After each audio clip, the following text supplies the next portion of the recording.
दादाला न्याय मिळावा आणि आमची मागणी फक्त सीसीटीव्ही फुटेज मिळावे, अजितदादांना न्याय मिळावा आणि जे झालं ते चुकीचं झालेलं आहे. आमचं फडणवीस साहेबाला एकच विनंती आहे, आमच्या दादाचा जसा घातपात झाला तसा तुमचा पण होऊ शकेल. त्यामुळे माझी विनंती आहे, तुम्ही लवकरात लवकर याची छडा लावावा.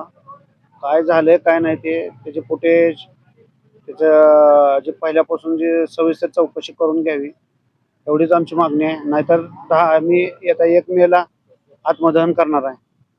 एवढीच आमची मागणी. पुढली भूमिका काय आता?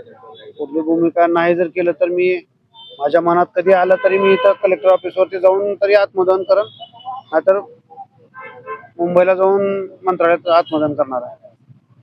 मला आमच्या दादाला न्याय पाहिजे.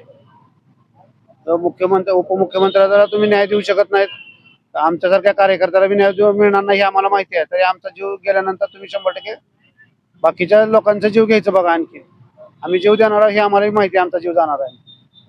आमच्या दादाला न्याय जोपर्यंत मिळत नाही तोपर्यंत आम्ही जीव राहिला ठीक आहे, नाही राहिला तर लास्ट कणापर्यंत आम्ही दादासाठी लढत राहणार.